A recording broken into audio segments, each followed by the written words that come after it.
And for more analysis, we turn now to Dr. Paul Kengor, author of A Pope and a President, John Paul II, Ronald Reagan, and the Extraordinary Untold Story of the 20th Century. Paul, so good to have you back on. So take us back to 19 years ago when Pope John Paul II died. How did the faithful in the world react? Yeah, I'll tell you, Tracy, I remember it very well. And I mean, for one thing, it was this really long papacy, right? It was 27 years.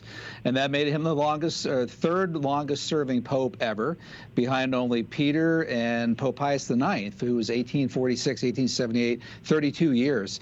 So he was the longest serving pope since Leo XIII, longest of the 20th century. And, you know, just this really impactful papacy that alone almost made him John Paul the Great because he was there for so long. But I'll never forget the dates. And, you know, he had with him this association with the number 13, and Cardinal Bertone pointed this out. Cardinal Givich pointed this out. He was almost assassinated on the feast day of Our Lady of Fatima, which was May 13th, 1981. He died on April 2nd, 2005, and Bertone and the others pointed this out, which is 4/2/2005, adds up to 13, and he died at 21:37 on the clock, so 9:37 Roman time, so 2137 adds up to 13. And a lot of people were thinking, will he make it to May 13th? Will he make it to maybe the feast day of Our Lady of Fatima?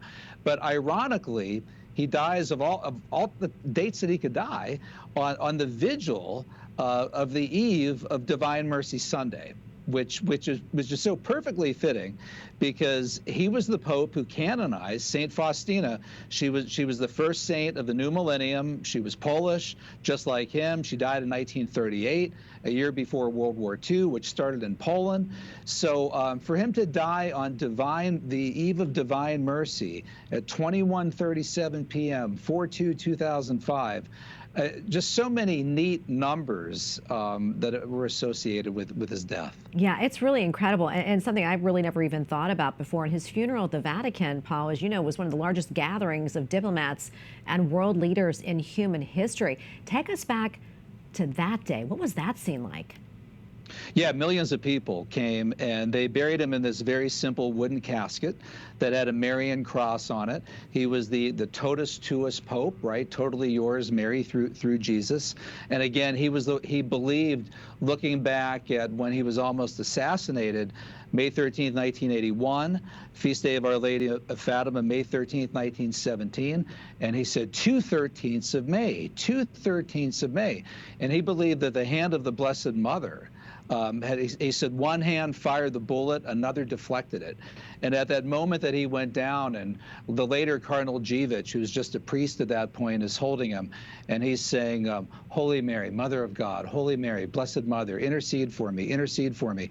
His father had told him at his mother's death, brought him to Our Lady of Częstochowa in Poland, the Black Madonna, and said, this is now your mother.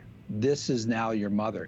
So he had this intense connection to the Blessed Mother. So for him to be buried that way with that Marian cross on the wooden casket, all these pilgrims coming in, and like the previous clip said, people chanting right away in St. Peter's Square, Santo Subito, Santo Subito, Saint right now, Saint right now.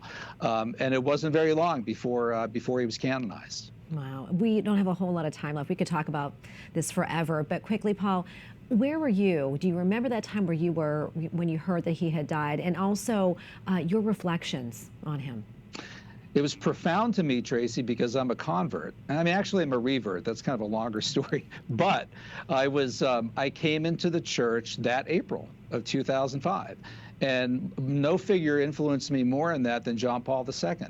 Encyclicals like Veritatis Splendor, the Gospel of Life, on and on and on. What he did with the end of the Cold War, the way he fought communism, fought for the sanctity and dignity of human life.